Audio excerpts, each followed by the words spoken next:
This is the Whimsy Farm Podcast. I'm Carolyn Crane.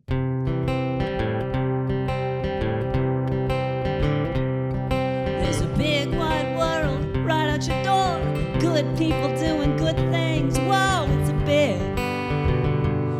wide world.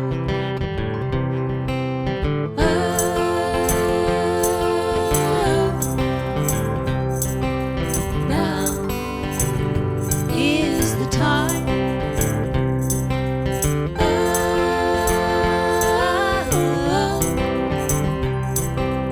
Now is our time.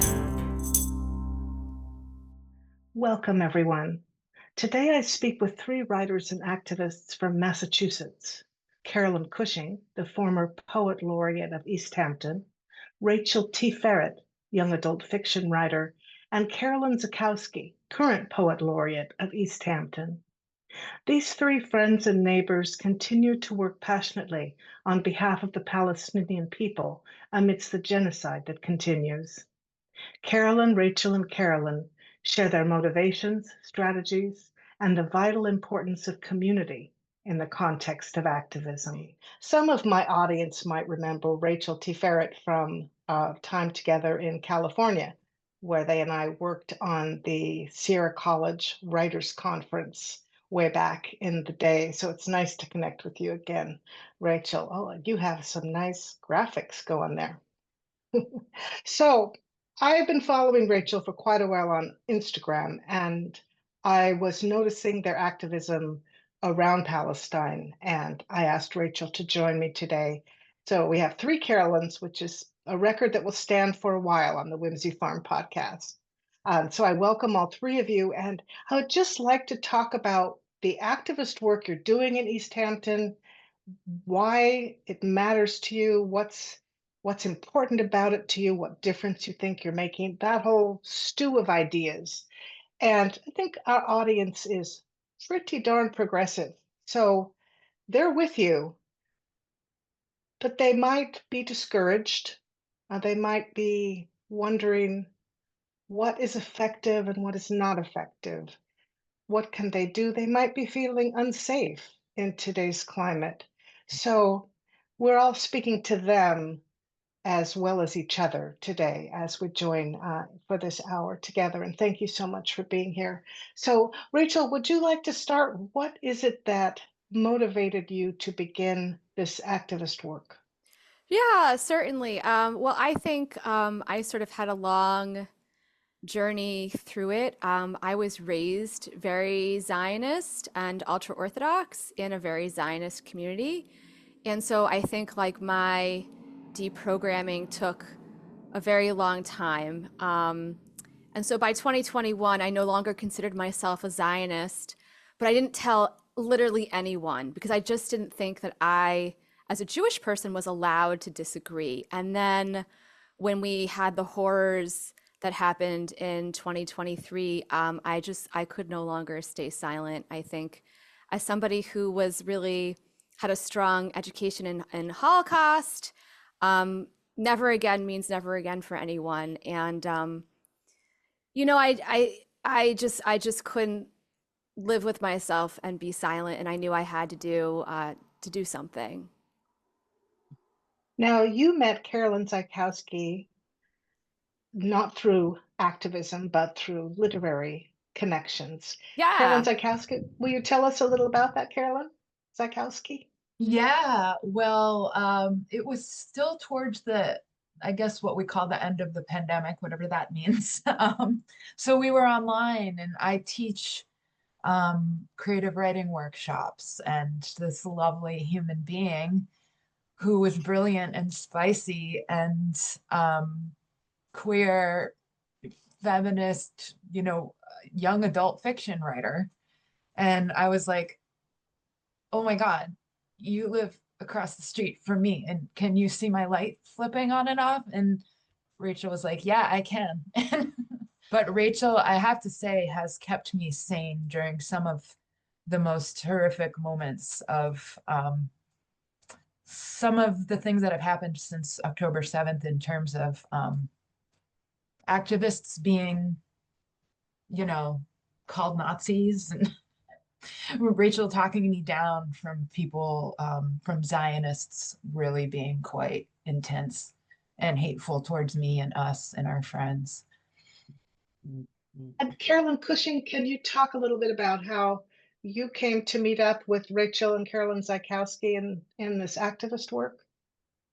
I was thinking about how Rachel started with being Jewish, and like I grew up Catholic, and then I was done with religion in my late teens, early 20s, and I was just all about activism.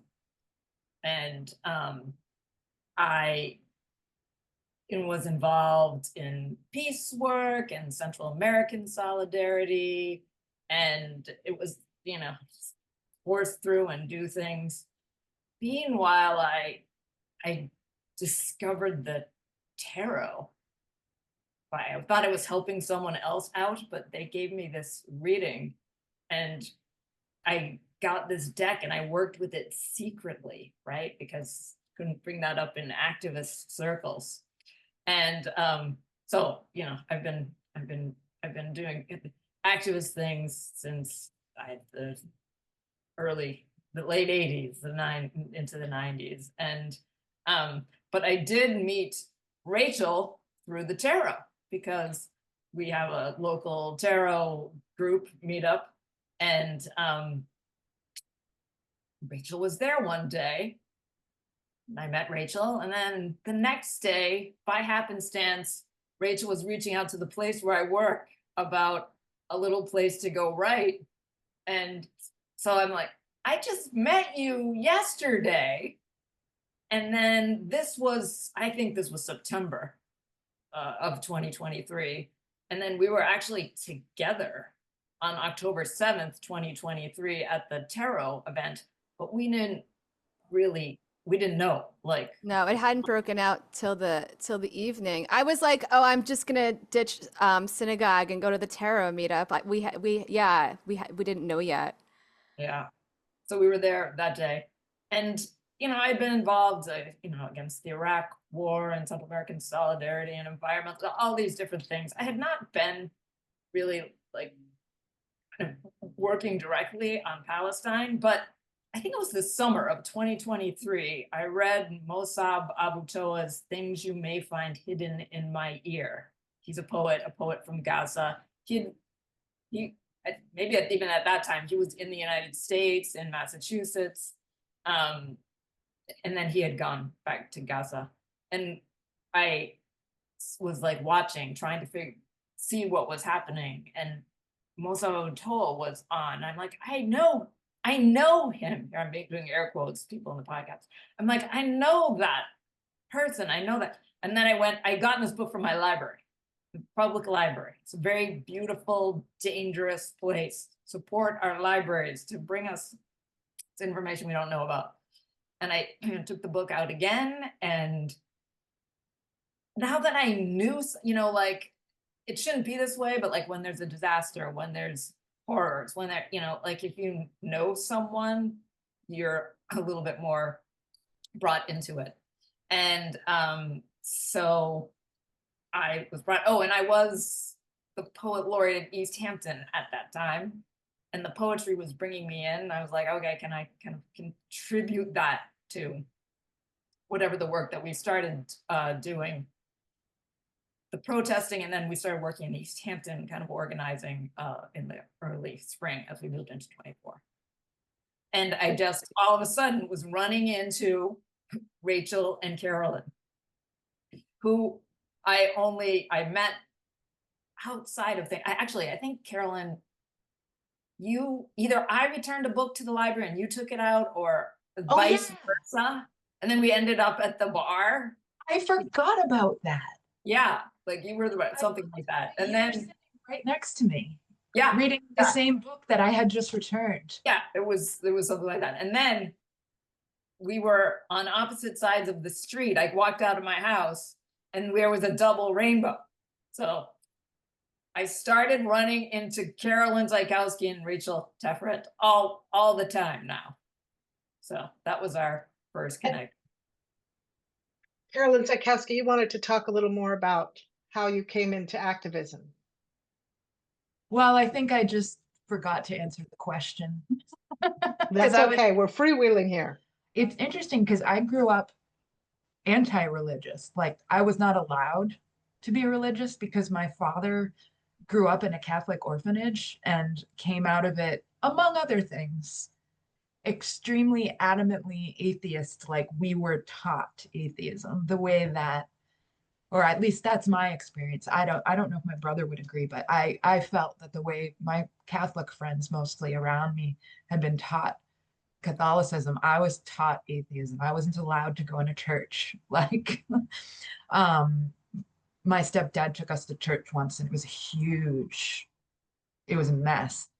And that was a very interesting way to grow up, honestly, because I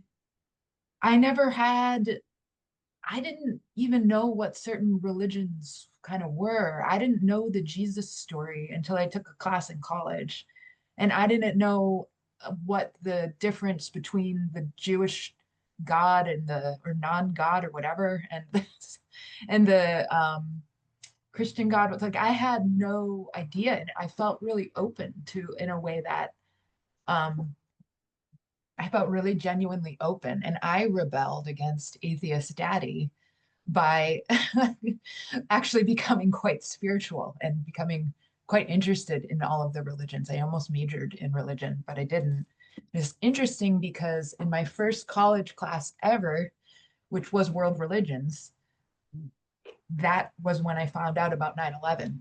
A woman came in and said, someone just, and we didn't have cell phones, but we were like, what are you talking about? Someone like, I was 18. It was a really interesting age to find out about that, experience that political climate. And I think I just, I started becoming pretty seriously concerned about the situation in the Middle East, among other things. I had always been a vegan activist in the kind of anarchist vegan world, but this was like a real kind of before 9/11 and after 9/11 moment in my life and my consciousness. So yeah, I mean, I've been studying Palestine and the Middle Eastern conflict since then. And I got in trouble. I even got in trouble in college for talking about it. It is wild how this is the issue. This is the one. There's this saying, Palestine is the litmus test. You know, I have a lot of controversial beliefs, but this is the only one that I've ever gotten in trouble for. And I mean, I'm talking like feminism and anarchism and animal liberation. Somehow Palestine is more controversial than that in my activist experience. Thank you all for sharing your origin stories, as you put them. Rachel, I'm curious, can you bring us inside the mind of a Zionist mindset in the landscape of this issue, since that's your passion? I remember as this unfolded, as a typical American, I couldn't believe it was happening to people that it had happened to. I didn't understand. It wasn't like it happened 3,000 years ago. I mean, my dad fought in the war that involved that. So I just was flabbergasted that this genocide was occurring, and I still am. So how, why, what? Yeah, I'm with you, buddy. I'm equally flabbergasted and oy vey, and I certainly don't speak for all Jews. I'm an anti-Zionist now, Baruch Hashem, as we say, thank God. And to me, what being an anti-Zionist Jew means is I'm actively working to dismantle the toxic framework of Zionism. So what is Zionism, actually? So Zionism mandates that there needs to be a Jewish state, which I believe is inherently wrong, because it's a theocratic ethno-state where all citizens don't have equal rights, right? It's an apartheid state. And it's, as we can see, this is unfortunately what happens when you don't have an actual democracy and people don't have human rights. I guess, yeah, it's a hard, It's a big question to answer. I would refer folks who really want a very eloquent answer to check out the new book by Sim Kern called Genocide Bad. And they are just they're one of my big teachers in this work, and they have taught me so much. The book is published by Interlink Books, which is the only Palestinian-owned publisher in the country, and they do really terrific work. I guess the way I can talk about how I was raised. Zionism was just very closely braided in to my religion, and so I would say that my Judaism was colonized by Zionism, and I sort of like not joking that I grew up with like I had to do a double detox from like Orthodox Judaism, which Orthodox Judaism is a cult.com is actually a website. You could check that out. It was very helpful to me. But also like the cult of Zionism, where like, what's really interesting, Carolyn Crane, is that like you can go to synagogue and you cannot believe in God, and it's cool. You can totally go to synagogue and you can question everything in the Bible. You could question everything in the Bible. You could question the Torah. You can totally be in the synagogue. But if you question Palestine, so many institutional places will kick your butt out. You cannot believe in God. You cannot believe in the Bible. You're still cool.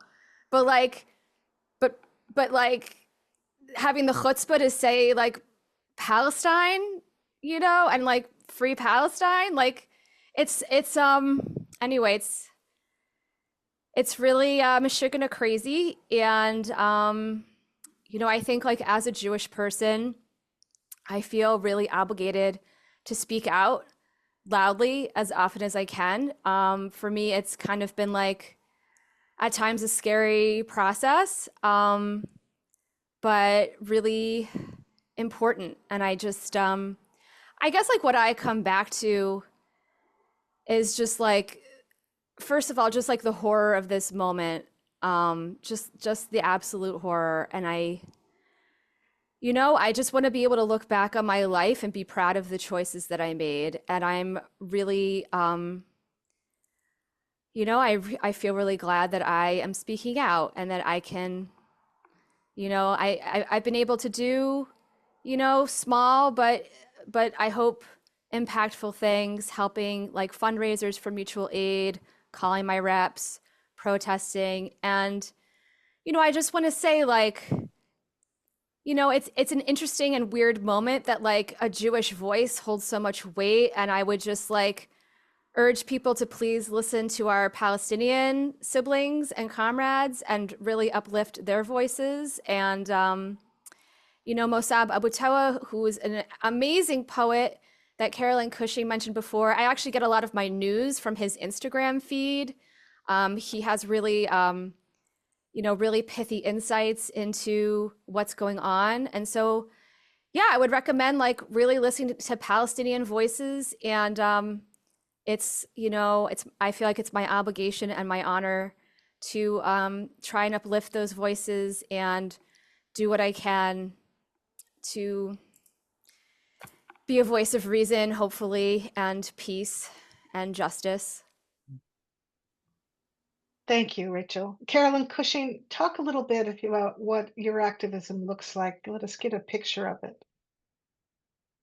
Actually, I want to, maybe I can weave this in and respond a little bit to what Rachel is saying. Like Absolutely. Rachel taught me a lot, sharing about Zionism, and it's such a strong voice in our group, and it's the Valley and groups you're involved with. And I have been inspired by the witness of younger Jews, but not always. And there's older Jews too. That there's not like one of really, talking about the problems of Zionism. And maybe particularly for non-Jewish people, I think we just to totally focus on that gets the United States off the hook, gets people in the US off the hook, because the country, and it's benefits, I'm putting those in air quotes as well, from like having a proxy in the Middle East, of having a customer for all our weapons of war that Francesca Albanese, who's the US Special Rapporteur on Palestine, has done this report on who is benefiting from the genocide. Lots of US companies there, right? So we have to remember our own role. And like, sometimes I think like, okay, we want to defer, we want to project onto everything onto Israel, which Israel needs to be accountable. You know, people have their own agency, the country has its own agency, but we'd like to defer, to project onto it, because then we don't have to look at our own history of genocide and wiping out of the indigenous population. So, and I see Carolyn Z with a point. What you just said about then we don't have to look at our own history, and including our own history of anti-Semitism. The fact that we would conflate the terms Judaism and Zionism being an inherently colonialist movement, with Judaism is so, I feel like I'm going crazy because that chills me to the bone in terms of how anti-Semitic it is. And I feel like there needs to be dialogue around that. And if I could, I would love to talk just for a minute about some of the core reasons to not give in to that conflation between Judaism and Zionism. Because when I hear white Christians and Joe Biden standing up on the national stage, essentially saying, send them back to where they came from, that sends a chill down my spine. That there's an analog to that amongst a subset of the white abolitionists in slavery times, where they, well-meaning apparently, or maybe sometimes not, just send them back to Africa.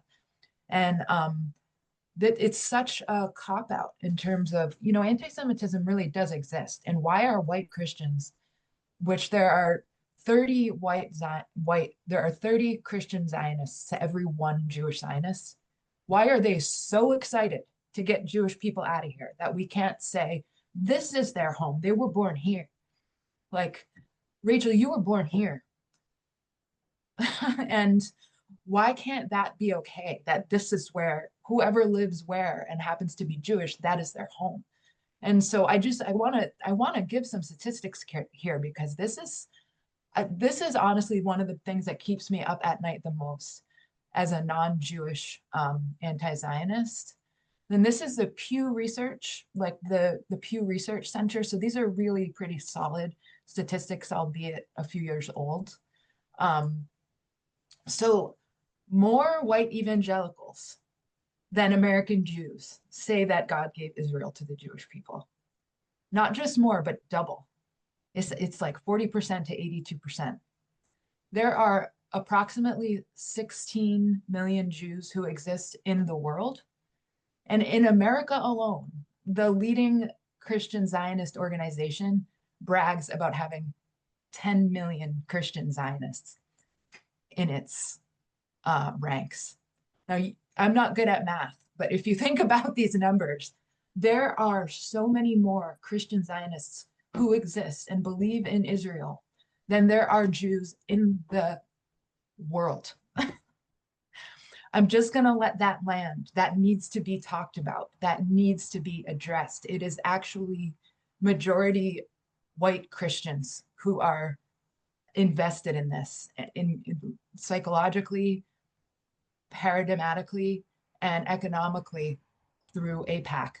So this is really horrific to me. What is the real anti-Semitism here? If we look up literally, yes, I am going to read the actual dictionary definitions of Judaism and Zionism, if you guys will have me. This is Merriam-Webster. Judaism, a religion developed among the ancient Hebrews and characterized by belief in one transcendent God who has revealed himself to Abraham, Moses, and some other references there that I won't go on about the story of Judaism in the religious texts. Judaism, the cultural, social, and religious beliefs and practices of the Jews, Jewish rites, ceremonies, practices, etc. Not one place in this dictionary definition of the most highly regarded dictionary in the country does it say Zionism or Israel. And if you see, okay, and 4,000 years ago, this religion was founded, you guys, 4,000 years. And if you look up Zionism in the dictionary, an international movement originally for the establishment of a Jewish national or religious community in Palestine. 125 years ago, this is a political movement. You don't even have to be Jewish to be a Zionist. It is so Orwellian and frightening to me as a word worker, as somebody who cares about poetry in particular being an art that puts language under a microscope. To conflate these two words is so horrific. Orwellian propaganda. Orwell is truly rolling in his grave when we conflate these two things. So thanks for letting me get that off my chest. So what's the narrative behind all the power of this? Do we follow the money? Why is it now such a taboo subject to even question the genocide? People are immediately told, if they question the genocide, oh, you're anti-Semitic. Oh, what do you have against Jewish people? Just like it's, as you just pointed out, it's two entirely separate things. Being against genocide in Palestine has nothing to do with one's faith. It's a political position. So why is this so convoluted? What's happened in the world that has allowed it to get out of control like this, do you think? Who wants to address that? I think Karen should address it. I know, I agree. Well, I'll just relate I was speaking with a close friend who's Jewish recently, and she was like, Hamas needs to stop keeping the aid from the poor Palestinians. And I just said, that's not factual. That is not factual. And then I looked and I was like, oh, like the New York Times has really been, and other news agencies have been really obfuscating what's actually going on. And so there's just a lot of obfuscation going on and a lot of false information from like top media. And so like it's understandable that stuff is confusing. And I think that is purposeful. The people in power are making it confusing on purpose because I put in the chat that Bernie Sanders recently said this horror that's been going on, he said 70% is being funded by US tax dollars. And so it's not in the government's best interest to be clear about what's happening. And so I think that's one layer. And then I'll pass to another Carolyn. Carolyn Cushing, go ahead. I do have a thought that like brings us back to poetry. And I mean, I have been over, not being as involved in this particular struggle, like the anti-Semitism. Like I'm worried about anti-Semitism as a real thing. So how do I get involved? And after October 7th, I was like, Jewish Voice for Peace. I'm like, what are they doing? I'm on board with what they are saying and doing, and they are countering this narrative. And I also was reading poets. This is to go back to the poetry part of, the history or reading the news or those things that are they're allegedly removed of feeling and, they're objective and things like that.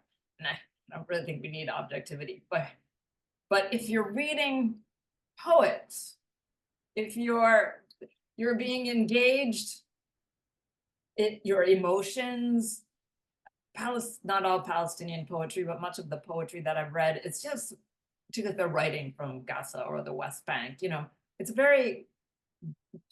writing about the place and the situation and what is happening to people. And that reading that strength, and that's like more of a person-to-person communication. You're reading it through a book. I don't know those people personally, but they have opened up some of their heart, some of their experience, and I'm receiving it. And it has me moving toward finding out more what's happening, but really more just like this situation cannot stand, this suffering needs to be addressed. Surely, if you're reading the poems, it's like, people must be able to see this if they would, do reading the poems. Like, we want to expose people to facts, activism involved, like people doing progressive communication. And facts don't really change people's minds. But if we engage emotions, if people begin to have relationships with people with other ideas, that's when things begin to shift, even if it takes a while. So this is my read Palestinian poets. Oh, and we were going to talk about, should I mention this? That we have many books to suggest, but there's a book here called Heaven Looks Like Us. It's an anthology edited by George Abraham and Noor Hindi. It's out this year, the very beginning of last year. And it's a gateway into meeting Palestinian poets. They were mostly wanting to publish living poets, and they started this well before 2023. They do have some, giants of Palestinian literature like Mahmoud Darwish, and then some poets have been killed in Israeli airstrikes with US bombs, I was going to say, like Hibu Abu Nada and Rafi al-Arir. But it's a lot of living poets in Palestine and in the diaspora across the world. So it's a good gateway to reading and meeting and getting information that countering propaganda that comes to us. Can you, any or all of you, can you give our audience an idea of what your activism looks like in your community? Vigils, teach-ins, and what is it? If you lived in Easthampton, what would you see and how would you learn? Rachel? Sure. Well, we're really lucky to live in an area where it's like almost every day there's something happening, whether it's a standout or a fundraiser, or there's just so many different really wonderful groups and initiatives. And I think, like, if you really wanted to see in action, Carolyn Cushing, when she was poet-laureate, put together a poetry shinto that we recited together at our city council ceasefire resolution. So I would love if we could actually read that piece for you. I was hoping to get a reading. And I should say a little bit about it. Absolutely. It is woven together from lines of poetry by 5 Palestinian poets. Mossab Abu Toa, who we've mentioned, who is a living poet, who was in Gaza, was able to evacuate after being abducted for a while. And Maya Abu al-Hayat, who is in the West Bank, a living Palestinian poet. You can get her book. I found this book at the library. You Can Be the Last Leaf, translated by Fadi Yehuda. And then 2 poets who were killed in Gaza in airstrikes, Ibu Abu Nada and Salim al-Nafar.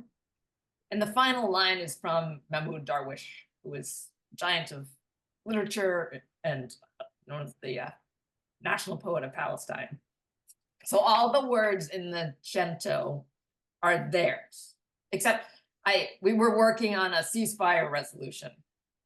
And, it's very bureaucratic language and the details and the whereas and the therefores and blah, blah, blah.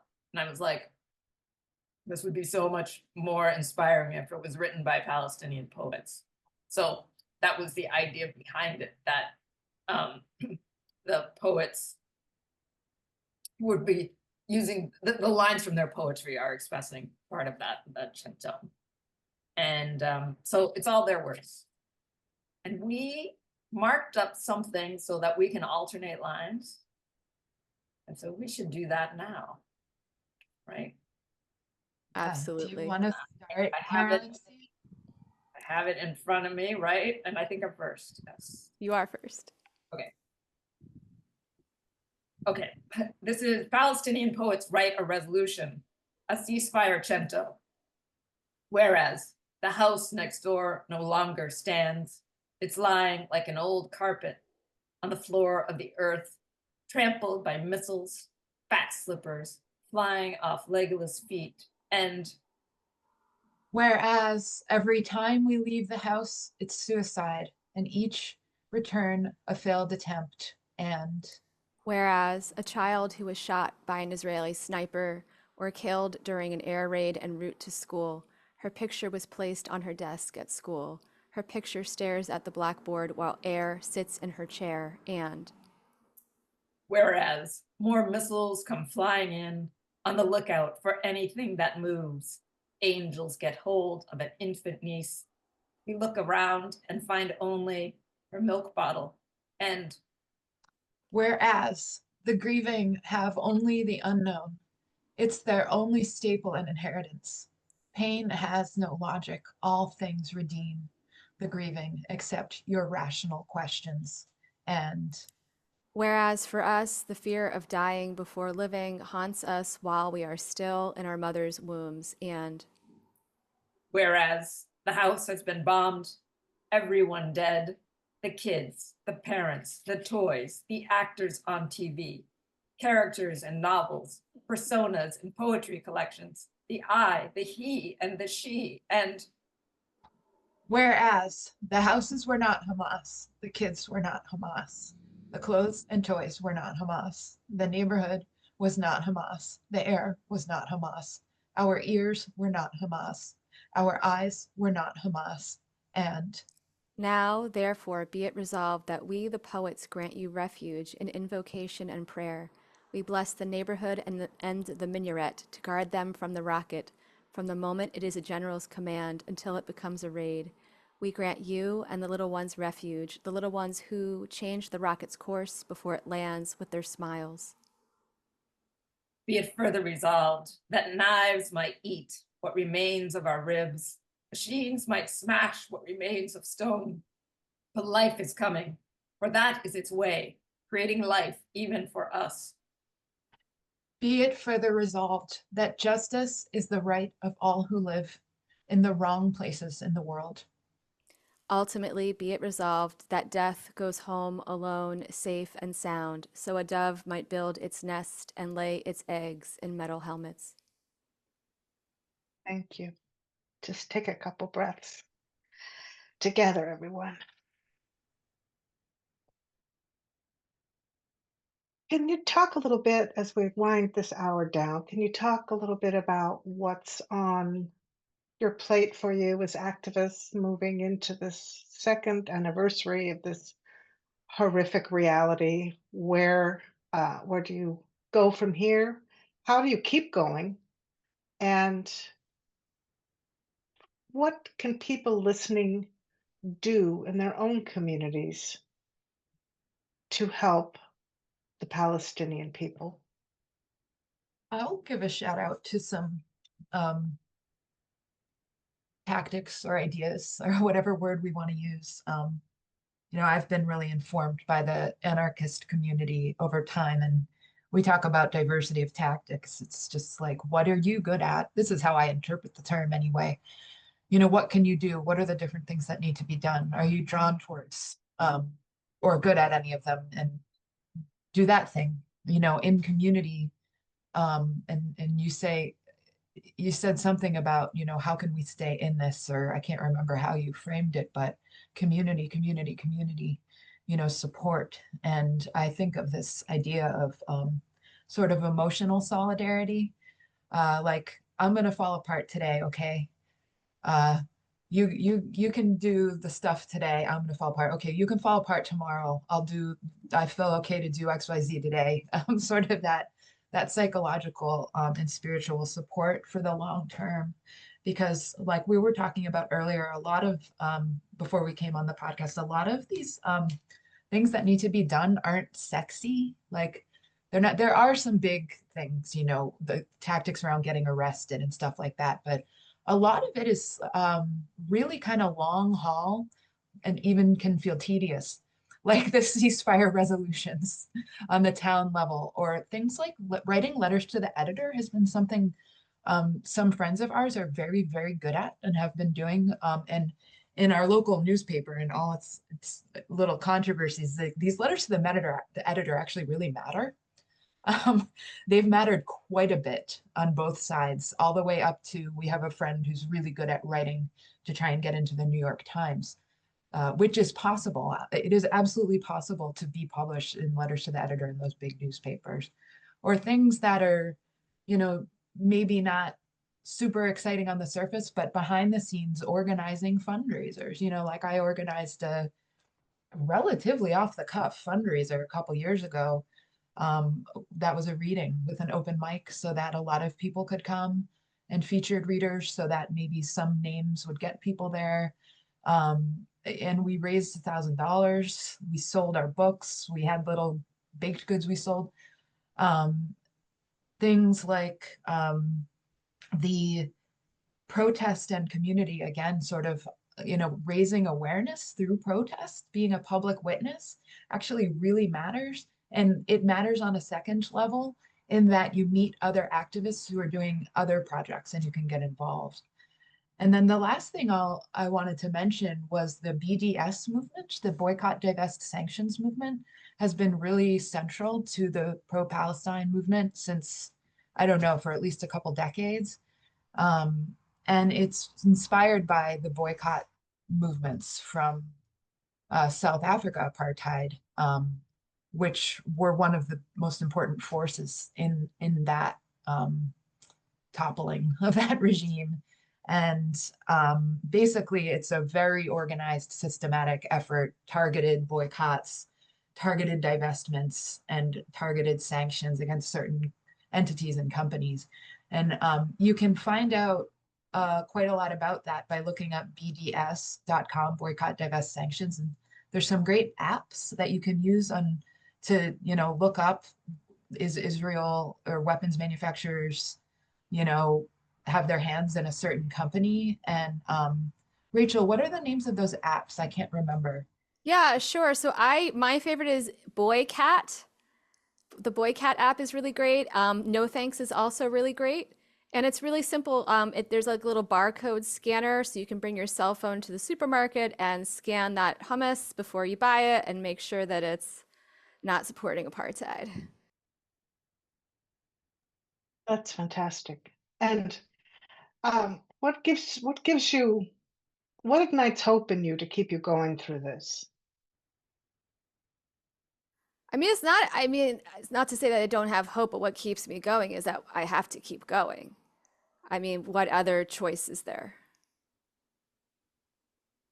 Yeah, and after Trump got elected, we had a meeting, or a group we were talking about. I mean, in some ways, Trump is Biden. No, they weren't different. They were making different things, but you know, different things would be harder.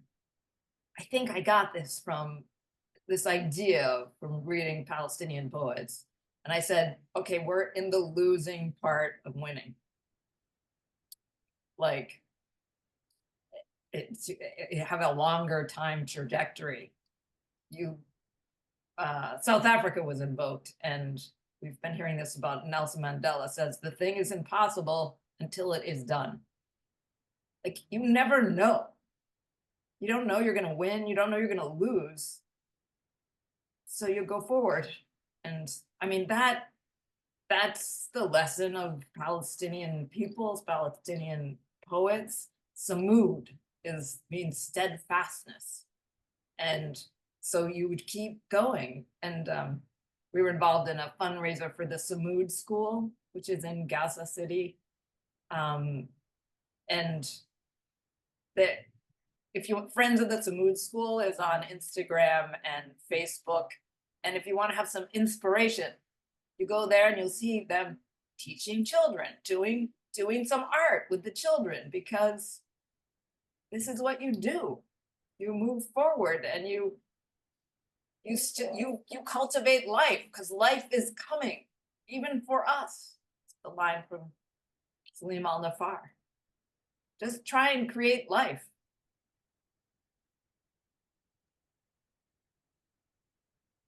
Carolyn Zaikowski.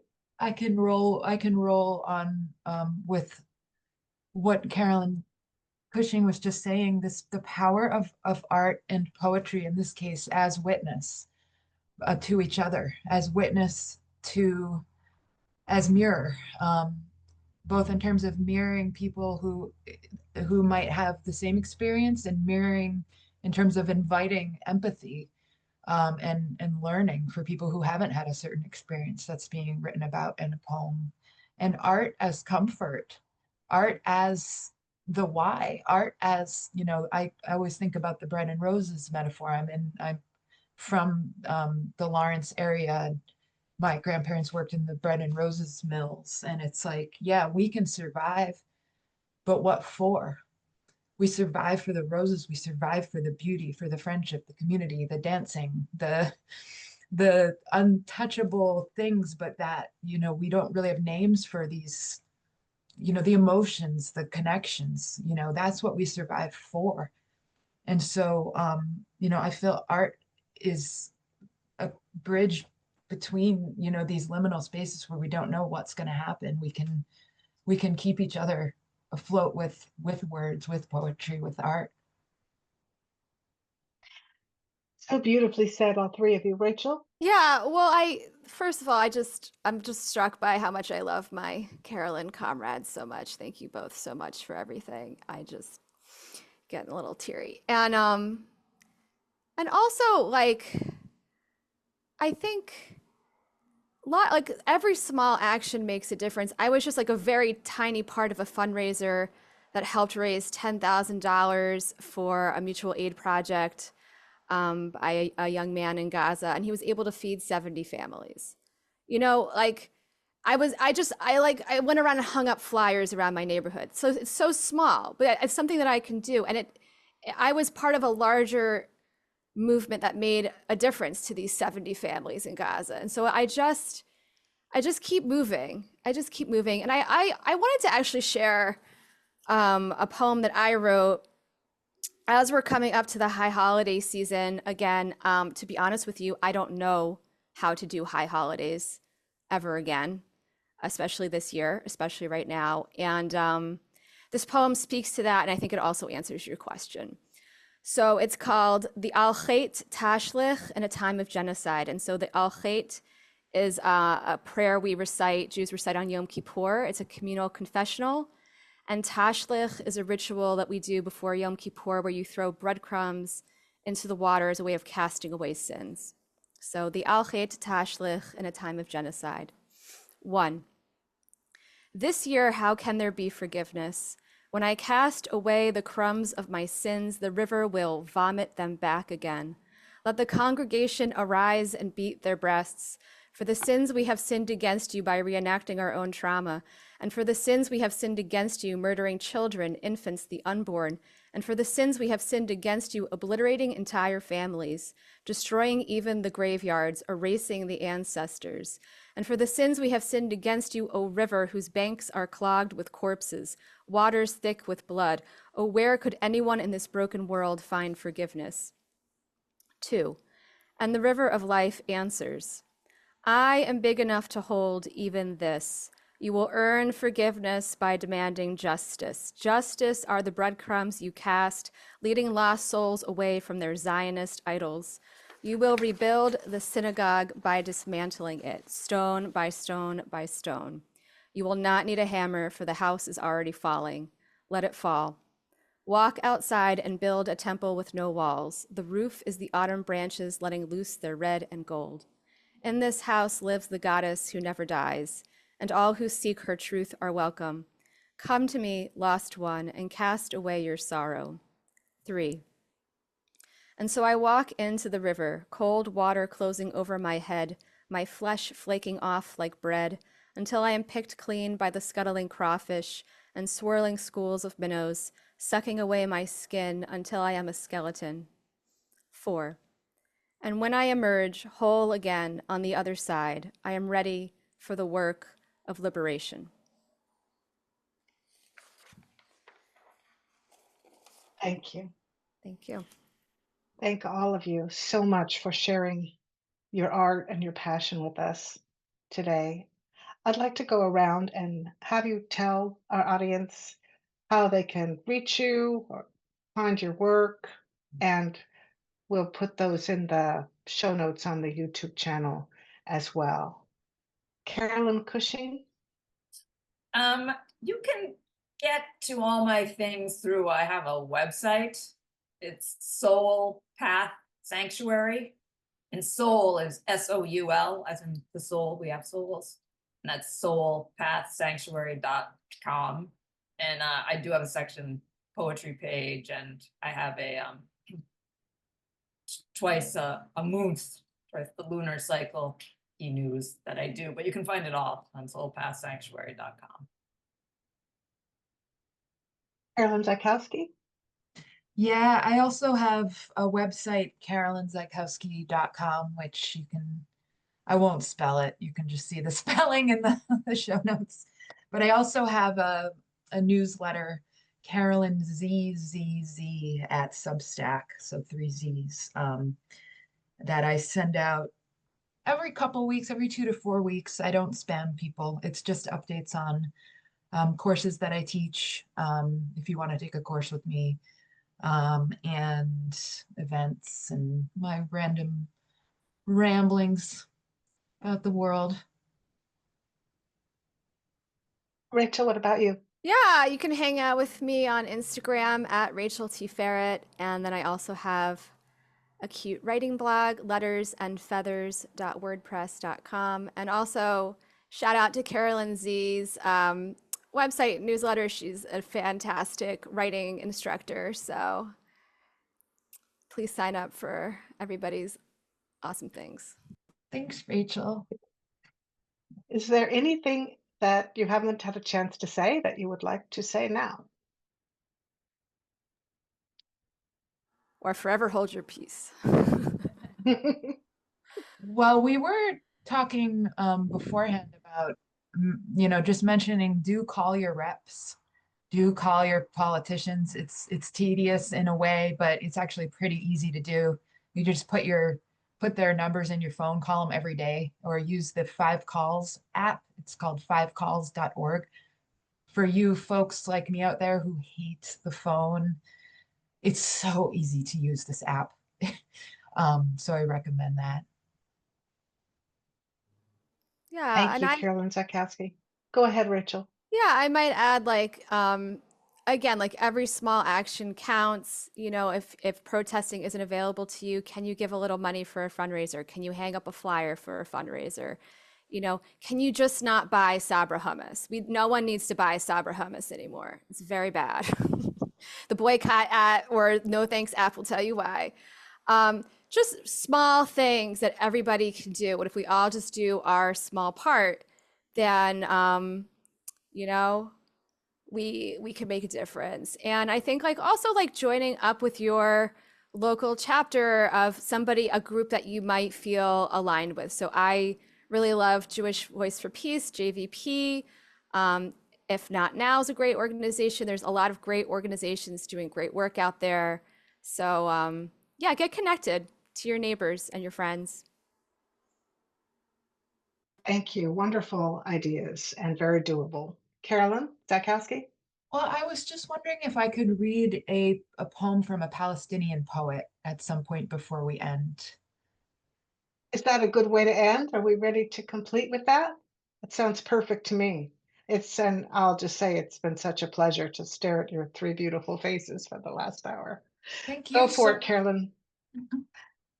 This is called Variations on a Last Chance by Lena Khalaf Tufaha, and one of the many reasons I think this poem is so stunning is because it's sort of, I feel like I'm gonna cry, but it's kind of manifesting. It's the power of language to sort of manifest a future and to witness possibilities. And it's the epitome of a type of poem that, this is why poets and artists get in trouble by fascist governments. It's because they know that we can change the consciousness.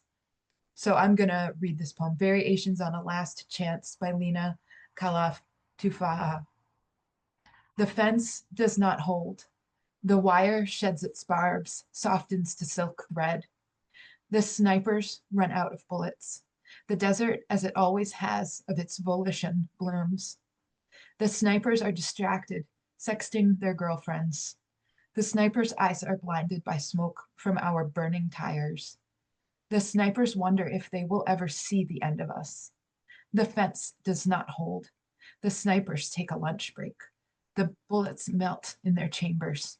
The bullets disintegrate when they reach the word press on Yasser's vest. The news finally breaks the stillness around us. The bullets will themselves away from the boy's skull. The boy's sandals sprout wings, and he hovers above the bullet's path. The snipers lose interest in shooting at medics evacuating the wounded. The snipers make eye contact with one of us and see. There are enough saline bags at the hospital. The snipers shoot and miss and miss and miss. We outrun the snipers. We bury the dead at the fence. Let their roots reach the other side of home. Carolyn Zaikowski, poet laureate of Easthampton, Massachusetts, brings this hour of the Whimsy Farm podcast to a close. Thanks to her, Carolyn Cushing, and Rachel Teferet for being our guests on today's episode. Be sure to check out the show notes for more information related to today's podcast. Also, be sure to listen to episode 1, which features Seth Donnelly of Taxpayers Against Genocide, for more information on the growing national movement to stop tax-funded Zionism. This podcast is produced on the sacred ancestral land of the Anishinaabe people. Thanks to the California band Castle House for writing and performing our music. Thanks to our underwriter, Just Play Productions, and to our paid Patreon members for their support of today's podcast. If you'd like to offer your support, please visit my website, whimsyfarm.net, and click the Patreon link to find a level of support that's right for you. There is also a free membership level. You can email me through the website as well. That's whimsyfarm.net. The Whimsy Farm podcast airs the 1st and 15th of each month on our YouTube channel, Carolyn Crane and Whimsy Farm, and wherever you find your favorite podcasts. You can find links to audio and video and Patreon, all at whimsyfarm.net. Be sure to join us on September 15th when we welcome author Craig Johnson and discuss his book, How to Talk to Your Son About Fascism. We'll also explore poetry about fascism on Poetry Sustains with Mariam Berry. Until then, remember the words of Utah Phillips, who said, "Too many good people are doing too many good things to afford me the luxury of being pessimistic." Get out there and create some positive change. Stay safe, everyone. whimsyfarms.net